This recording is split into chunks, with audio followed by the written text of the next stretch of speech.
오늘 말씀의 제목은 염려하지 말고 기도하라 라는 제목입니다. 어찌 보면 참 단순하고 우리가 너무나 잘 하시는 그런 말씀이고 또 내용일 수가 있습니다. 오늘 이 말씀을 또 전하게 된 것은 금년 비전이 하나님 품으로 더 가까이 라는 비전이기 때문에 이 비전을 우리가 이 구절에서 저는 찾았기 때문에 오늘 이 본문을 가지고 함께 금년 한 해 어떻게 살아갈 것인가 나누면서 은혜를 나누기를 원합니다. 여러분, 우리가 하나님 앞에 하나님 품으로 더 가까이 나가는 한 해가 되시기를 주의 이름으로 간절히 부탁드립니다. 주님 품으로, 하나님 품으로 나가야 됩니다. 조금씩 더 가까이 금년에 나가는 그런 해가 되기를 원합니다. 그런데 우리가 하나님 품으로 나가는 데 있어서 가장 큰 장애물이 하나가 있습니다. 우리는 하나님의 품으로 가고 싶고 금년 한 해 열심으로 주님 품으로 가고 싶은데 큰 장애물이 하나 있는데 그것이 바로 죄라고 하는 것입니다. 죄의 담입니다. 거룩하신 하나님과 죄인인 우리 사이에 이 담이, 죄의 담이 있어서 우리는 하나님 앞에 가고 싶어도 갈 수가 없는 것입니다. 마치 성소와 지성소를 갈라놓은 그 휘장과 같은 것이죠. 마음은 간절해요. 우리 금년에 하나님께 더 가까이 나가겠다, 신앙생활 더 열심히 해야 되겠다, 어느 해보다도 영적으로 좀 충만한 해가 됐으면 좋겠다, 올해는 좀 말씀도 읽고 찬양도 하고 어느 해보다도 좀 영적으로 거룩한 삶을 살고 싶다, 그런 거룩한 열정과 욕심이 있어도 나가지 못하게 하는 뭔가가 있다는 거예요. 이것을 제거하지 않으면 우리 하나님께로 나갈 수 없습니다. 문제는 우리는 이 우리의 힘과 노력으로 또 우리의 어떤 헌신으로 이 죄의 담을 허물 수 있는 능력이 우리에겐 없다는 것이 문제입니다. 그런데 놀랍게도 감사하게도 예수 그리스도께서 십자가에서 죽으시고 부활하심으로 그 죄의 담 휘장이 찢어진 것을 믿으시기 바랍니다. 얼마나 고맙고 감사한 일입니까? 우리는 여전히 죄인이고 여전히 부족한 것 투성입니다. 감히 하나님 앞에 설 수 없습니다. 그럼에도 불구하고 우리는 예수 그리스도의 십자가의 은혜로 예수 그리스도의 이름을 의지하고 하나님 품으로 내가 나가겠습니다 결심하면 우리는 나갈 수가 있게 된 길이 열린 것입니다. 얼마나 고맙고 감사합니까? 그래서 우리 죄의 담을 너무 두려워하지 마시고, 과거의 죄를 두려워하지 마시고, 앞으로 질 죄도 두려워하지 마세요. 지금 내가 어떻게 거룩하신 하나님 앞에 나갈 것인가 염려할 필요도 없습니다. 예수 그리스도의 피를 의지하고 내가 하나님 품으로 나가겠습니다라는 열정과 그런 비전을 가지시고 금년 한 해 정말 하나님 곁으로 바짝 다가갈 수 있는 저와 여러분 되시기를 간절히 축원합니다. 여러분, 빌립보서 4장 전체적으로 배경을 살펴보면 참 끔찍한 상황입니다.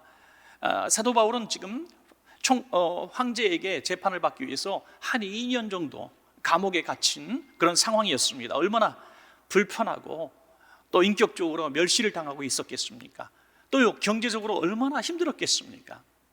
거기다가 교회에 대한 소식이 들려지는데 교회는 박해를 받고 있다는 소식이 들려집니다. 그것도 모든 사람, 이방인들도 박해하고 유대인들도 박해하고, 거기다가 더 속상한 것은 교회가 단단하게 하나로 뭉쳐지면 좋을 텐데 교회의 지도자라고 하는 두 여성도가 서로 편가르기 하면서 교회가 분열을 내고 있었다는 이런 소식을 전해 듣습니다. 참으로 영적으로 육체적으로 너무나 답답하고 속상한 상황 가운데 있었습니다.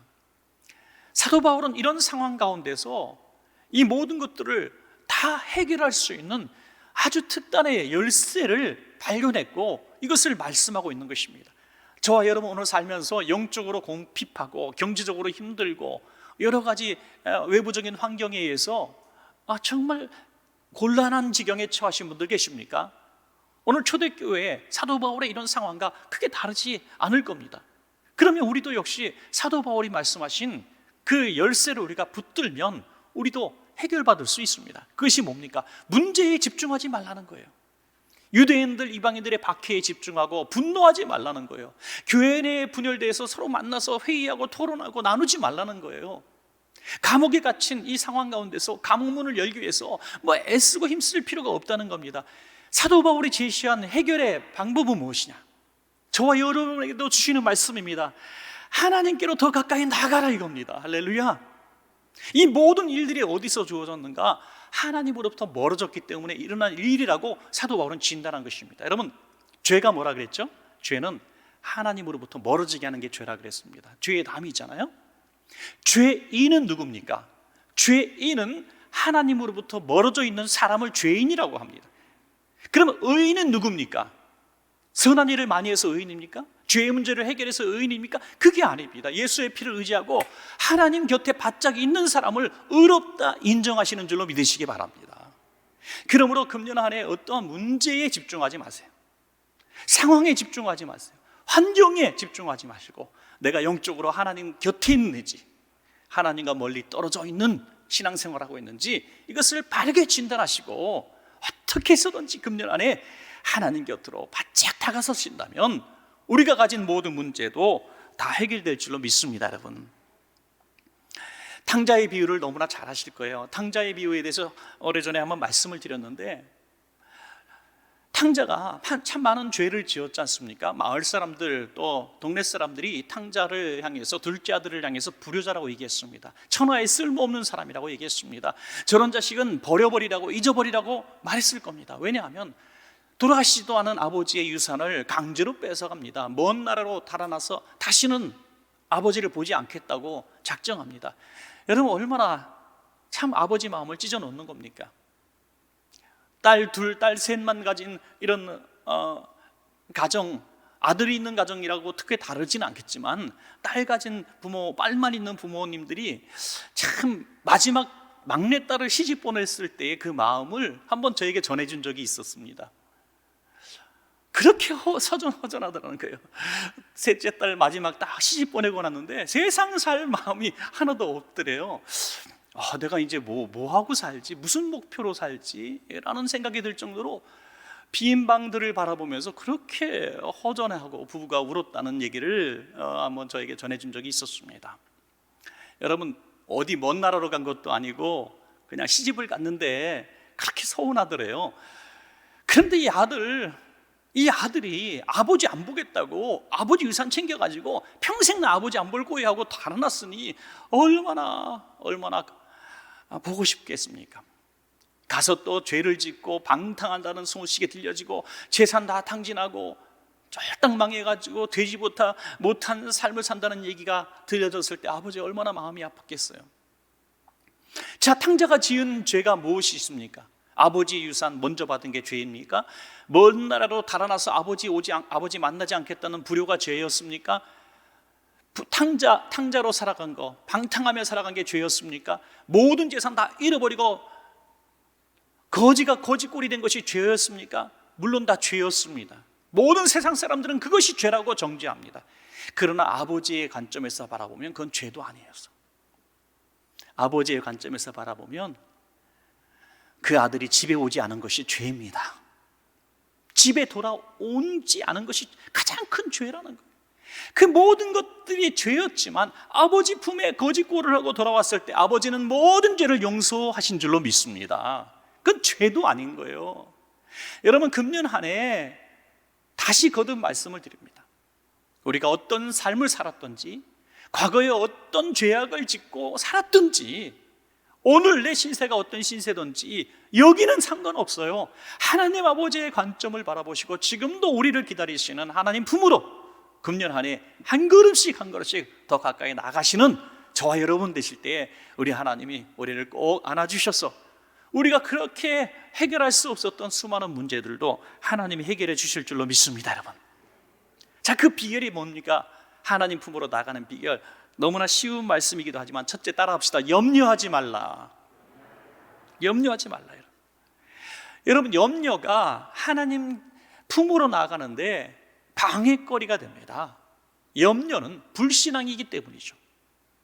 염려하지 말라 하셨는데 염려하면은 이건 하나님 품으로 나갈 수가 없는 거죠. 하나님 말씀에 거역하고 어떻게 하나님 품으로 나갈 수가 있겠습니까, 여러분? 가만히 생각해 보면 여러분, 염려는 참 주관적인 것 같아요. 주관적인 것.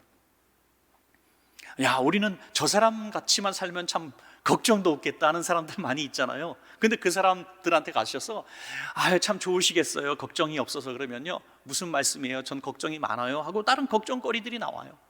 건강해지면 걱정이 없겠다, 염려가 없겠다. 부자가 되면 염려가 없겠다, 취직만 하면 염려가 없겠다 라고 말씀하시지만 그 문제가 해결되어져도 여전히 우리는 또 다른 염려 속에 사로잡히게 될 겁니다. 반대로 부자도 아니고 건강하지도 않고 우리가 가진 것도 없는 어떤 사람은 아무것도 염려하지 않으며 평안하게 살고 있는 사람도 있다는 것입니다. 염려는 정말 대부분 지극히 주관적인 것 같습니다. 그러므로 염려에 사로잡히는 것은 내 생각과 내 마음이에요. 절대로 이것은 보편적이거나 상식적이기도 않은 거예요. 일반적인 것도 아닙니다.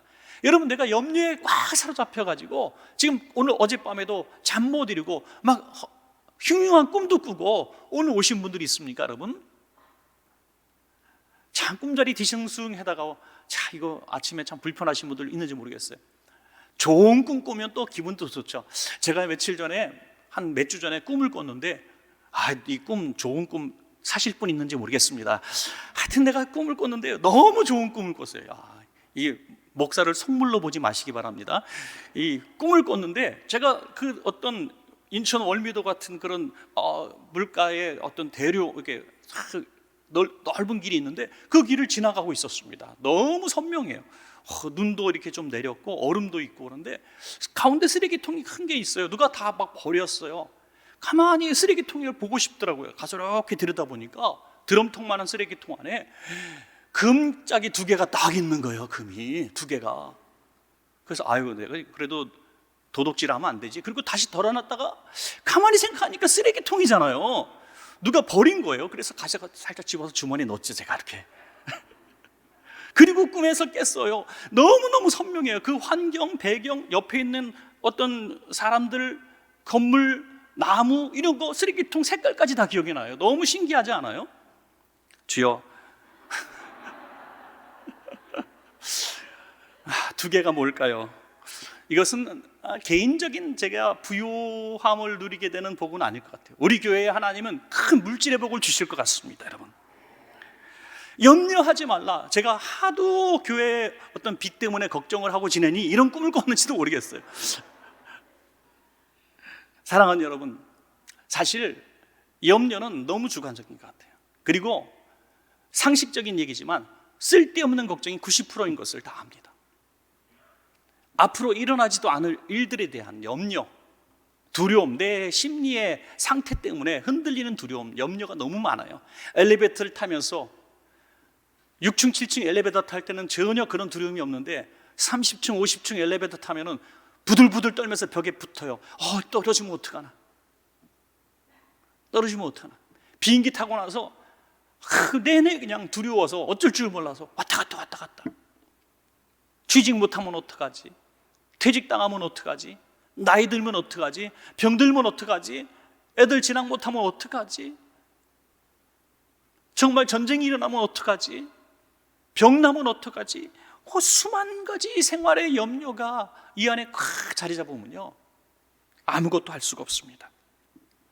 여러분, 염려가 얼마나 하나님이 싫어하시는지 누가복음 21장 34절을 보면서 저는 깜짝 놀랐어요. 염려를 하나님이 얼마나 싫어하시는지 한번 제가 읽어드리겠습니다. 너희는 스스로 조심하라.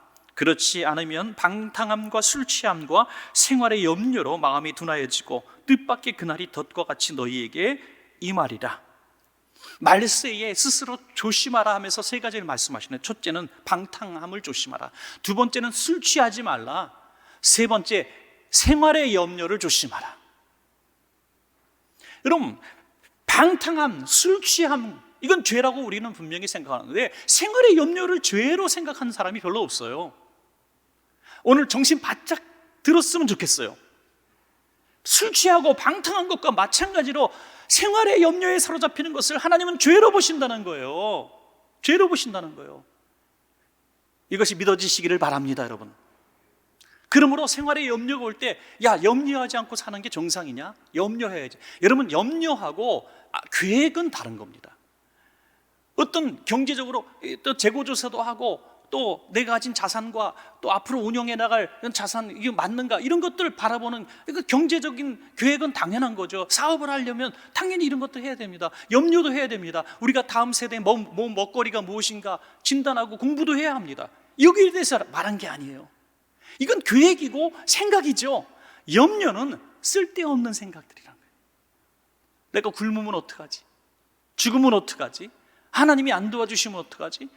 이건 염려라는, 이것은 불신앙이기 때문에 죄라고 말씀하고 있는 것입니다. 여러분, 어느 교회 교육 전도사님이 참 아이들 데리고 이제 여름 수련회를 떠나게 됐습니다. 처음 여름 수련회 가니 얼마나 두렵겠어요. 아이들 사고 날까봐 두렵기도 하고, 은혜 못 받을까봐 두렵기도 하고, 아이들이 요즘에 학교 많이 공부 많이 하니까 또 뭐 여름 방학 학원 다니니까 안 올까봐 또 염려되고, 많은 5만 가지 염려 속에 또 설교도 이제 몇 차례 해야 되니까 얼마나 부담스럽겠어요. 그래서 얼굴이 수척해졌어요. 그리고 담임 목사님께 찾아갔습니다. 목사님, 내가 도저히 견딜 수 없어가지고 목사님께 좀 조언을 받고 싶어서 왔습니다. 뭐냐 그랬더니, 제가 평생 처음 전도사가 돼서 평생 처음으로 여름 수련회 가려고 하는데 너무너무 염려스럽고 두려워서 잠을 자지 못하고 얼굴이 막 수척해지고 정말 마귀가 역사하는 것 같습니다. 목사님, 어떻게 될까요? 그랬더니 목사님이, 예복에나 집에 가서 잠이나 시컨 자게 그랬다는 거예요. 잠이나 시컨 자게. 이 말에 해답이 있다고 저는 믿습니다. 잠이나 시컨 자게. 왜 쓸데없는 염려 속에 얼굴이 팍 찌그러져 갖고, 내가 봐도 당신 보면 은혜가 안 되네. 내가 봐도 은혜가 안 되네. 여러분, 오늘 이 말씀 듣고 집이나 교회 화장실 가셔서 거울 가만히 한번 보면서 잠이나 시컨 자야 될 얼굴인지, 내 얼굴이 근심과 염려 속에 깊이 패인 주름 속에 다 배어 있는지 한번 보시기 바랍니다. 그리고 이 목사님의 조언을 성령님의 조언으로 들으시고 다 내려놓고 편히 주무실 수 있기를 주의 이름으로 축복합니다. 여러분, 마태복음 6장 31절부터 33절까지 보면, 그러므로 염려하여 이르기를 무엇을 먹을까, 무엇을 마실까, 무엇을 입을까 하지 말라. 이는 다 이방인들이 구하는 것이라. 너희 하늘 아버지께서 이 모든 것이 너희에게 있어야 할 줄을 아시느니라. 그런즉 너희는 먼저 그의 나라와 그의 의를 구하라. 그리하면 이 모든 것을 너희에게 더하시리라. 아멘. 여러분, 염려하고 반대말이 뭐라고 써놨습니까? 이것도 참 놀랍지 않습니까? 염려의 반대는 평안 이것인 줄 알았는데, 염려의 반대말은요, 그의 나라와 의를 구하는 것이라는 거예요. 너무 놀랍습니다. 우리가 생활의 염려에 사로잡히면 우리가 가장 먼저 타격을 입는 것은 하나님의 나라와 의를 위한 일을 못한다는 거예요. 실제로 그런 것 같아요. 지사님, 좀 교회 일 좀 하시죠. 이번에 좀 헌신 좀 하시죠. 나 직장이 바빠가지고, 사업이 요즘 너무 바빠가지고.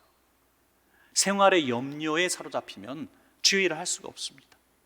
아무리 장사가 잘 되고 기업이 번창해 가도 생활에 염려 없는 사람은 주의 일을 할 수 있습니다. 그러므로 염려를 내려놓을 때 비로소 우리는 하나님 곁에 가까이 가서 하나님의 일을 할 수 있는 사람으로 바뀔 수가 있는 것입니다. 염려, 생활의 염려, 나사렛 예수 이름으로 다 떠나가라 선포하시길 바랍니다. 자, 두 번째 따라합시다. 염려하지 말고 기도하라. 염려를 이기는 기도, 또 염려가 떠나가면 우린 더 많이 기도할 수가 있습니다. 기도할 수 있는데 왜 염려하십니까? 기도하면서 왜 염려하십니까? 여러분, 가사가 너무너무 잘 쓴 가사 같아요. 기도할 수 있는데 염려하는 사람 너무 많고요, 아니 기도하면서도 염려하는 사람이 너무 많습니다. 우리 성도님들 기도 많이 하잖아요. 어떤 문제를 가지고, 어떤 큰 사업 계획을 가지고 계속 기도하고 계실 겁니다. 자녀 문제 때문에 기도하고 계실 겁니다. 그런데 기도하는데도 계속 염려가 있고 또 염려에 사로잡히고 있다면요, 진단은 딱 이렇게 드릴 수가 있습니다. 기도하면서 믿지 않거나 더 열심히 기도하지 않았기 때문이죠.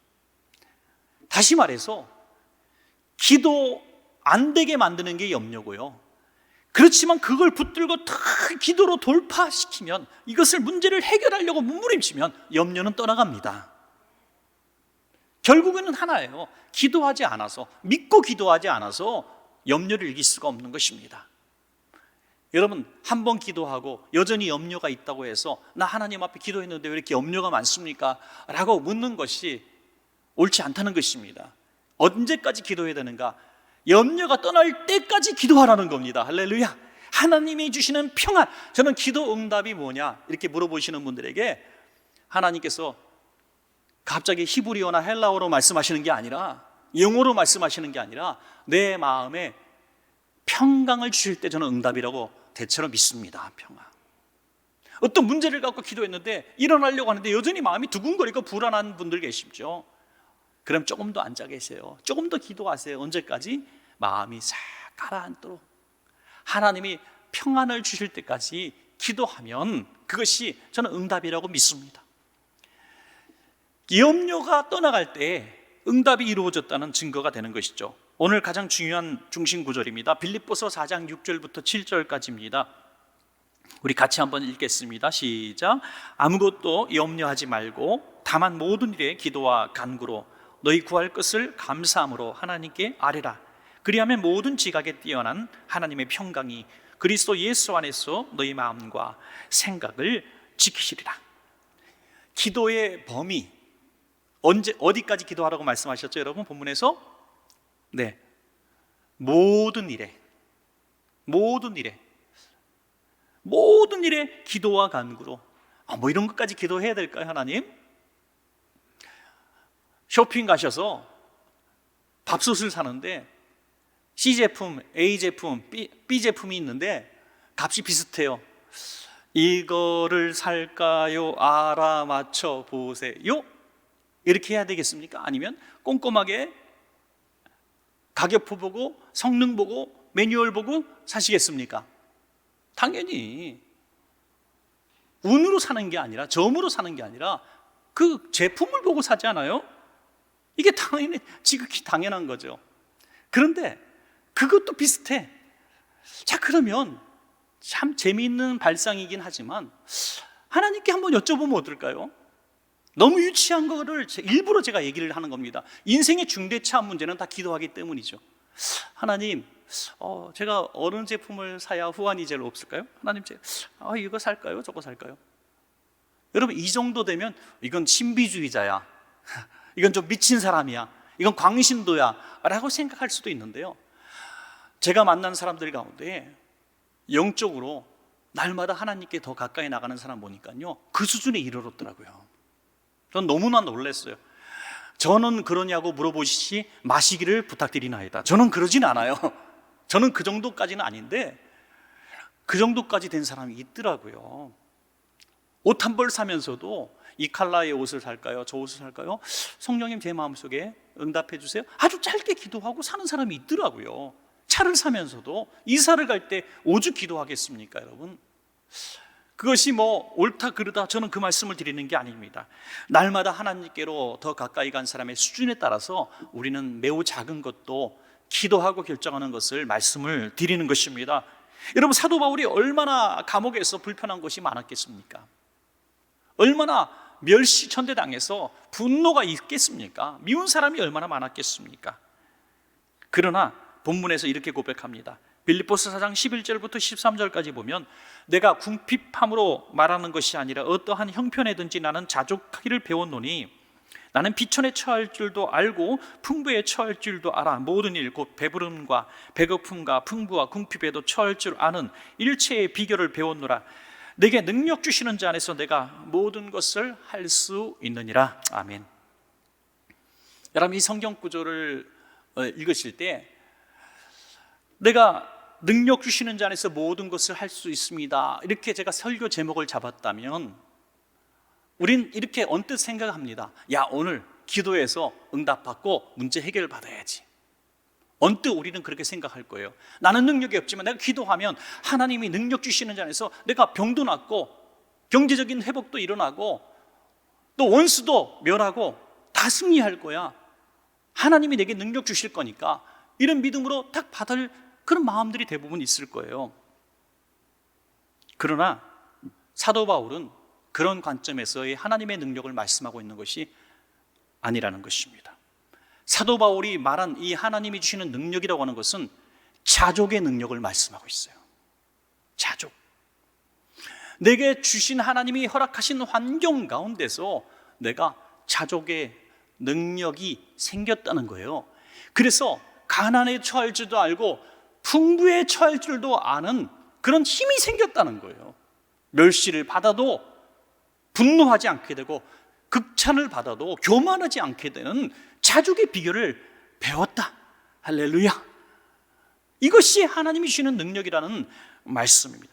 그러면 자족이 뭐냐? 오늘 주시는 모든 상황과 형편 가운데 하나님, 바울처럼 그냥 만족하겠습니다, 다 내려놓겠습니다, 이게 자족일까요? 그게 아니라는 거죠. 자족은 이 모든 환경이 하나님의 손 안에 있음을 믿는 것이기 때문에 자족할 수 있는 것입니다. 여러분, 우리의 생사화복과 우리의 삶의 모든 환경의 주인이 하나님이신 것을 믿으시기 바랍니다. 그렇다면 자족해야죠. 왜? 하나님이 허락하신 속에서 일어나는 일들이니까 자족해야죠. 감사해야죠. 나는 열심히 살았는데 하필이면 코로나가 생겨서 갑자기 사업이 안 되고 가게가 안 될 수도 있어요. 너무너무 화가 나고 분노가 나서 내가 하필이면 이때 가게를 열었을까?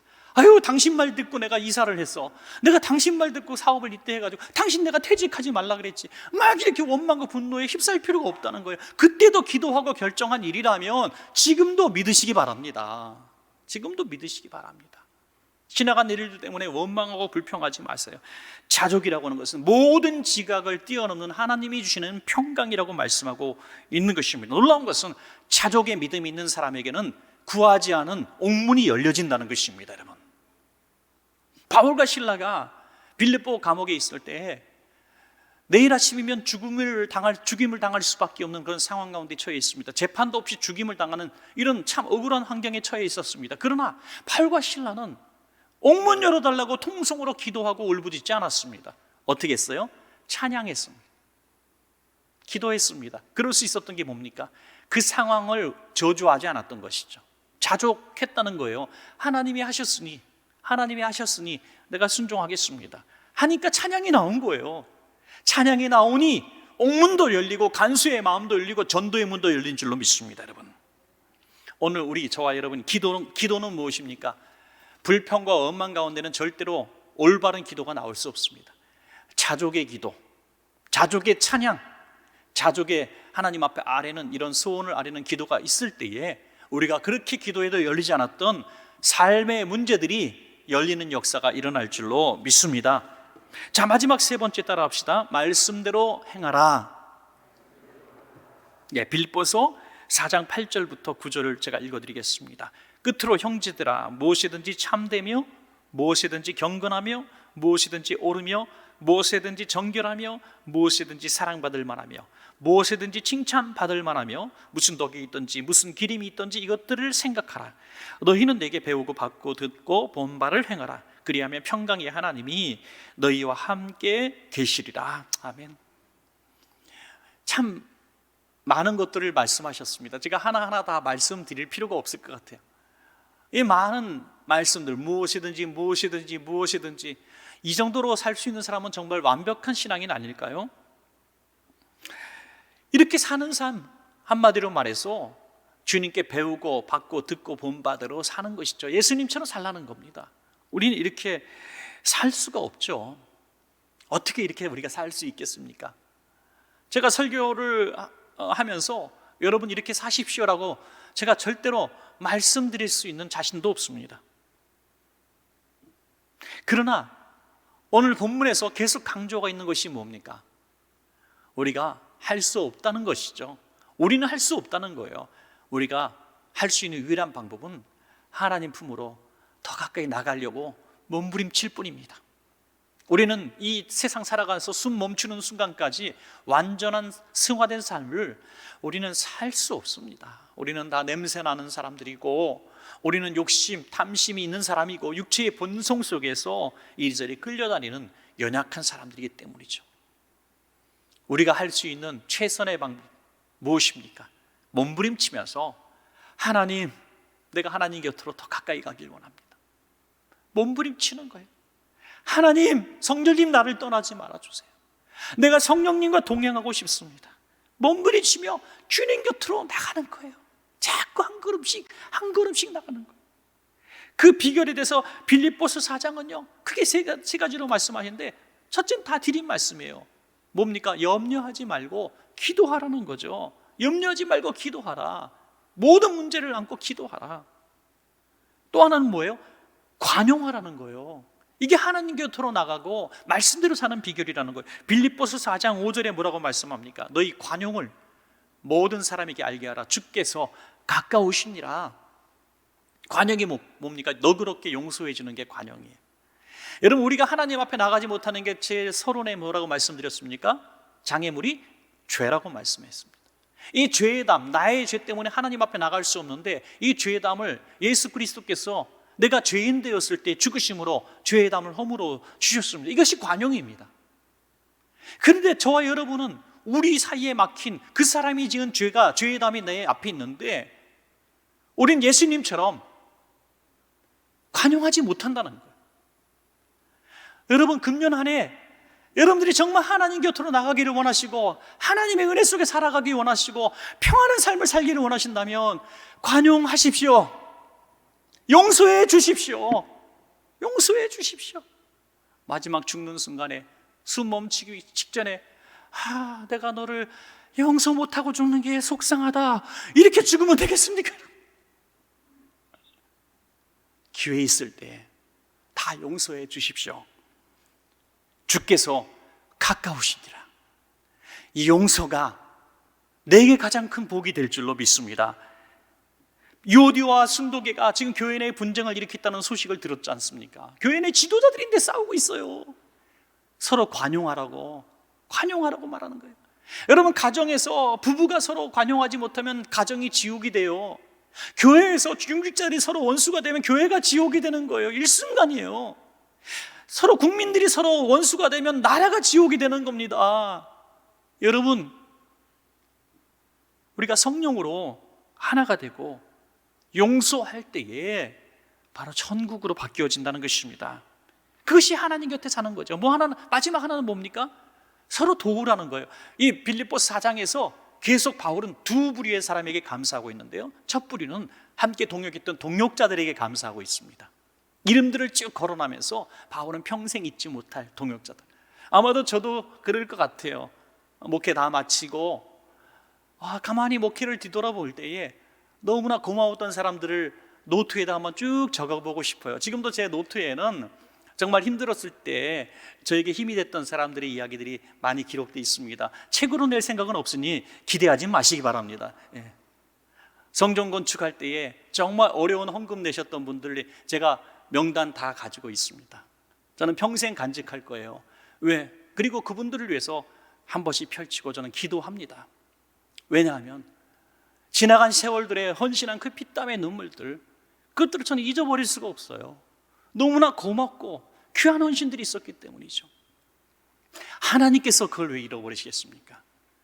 사도 바울은 그 고난의 상황 가운데서 그 고마운 사람들의 동역자들의 이름을 거론합니다.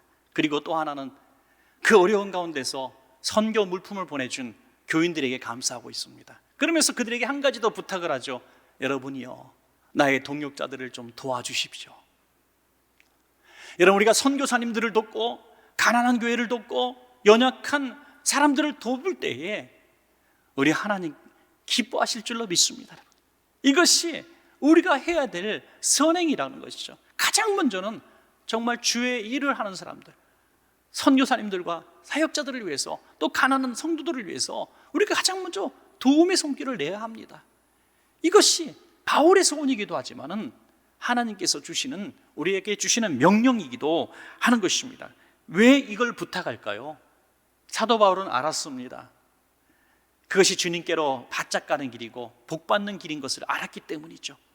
그래서 마지막 한 절을 제가 더 읽어드리겠습니다. 빌립보서 4장 19절입니다. 나의 하나님이 그리스도 예수 안에서 영광 가운데 그 풍성한 대로 너희 모든 쓸 것을 채우시리라. 너희가 이렇게 선한 사업에 힘쓰고 애쓰면 하나님은 너희 모든 쓸 것을 채워주실 것이라는 거예요. 이런 말씀은 너무나 많잖아요. 그의 나라와 의를 구하라, 그리하면 이 모든 것을 너에게 더하시리라. 사랑하는 여러분, 물질 염려, 건강 염려에 사로잡혀 염려하며 사시겠습니까? 아니면 주님 일을 열심히 해서 주님이 주시는 복으로 살겠습니까? 선택하십시오. 말씀을 맺겠습니다. 이제는 염려에 사로잡히지 마시고 염려가 올 때 대적하십시오. 마귀가 주는 생각이니 떠나가라 선포하십시오. 더 기도하십시오. 염려가 떠나갈 때까지 기도하십시오. 그리고 내 삶을 하나님이 기뻐하시는 삶을 사십시오. 그럴 때에 모든 염려는 떠나가고 우리의 염려했던 모든 문제는 해결되어지는 이 놀라운 축복이 저와 여러분에게 있을 줄로 믿습니다.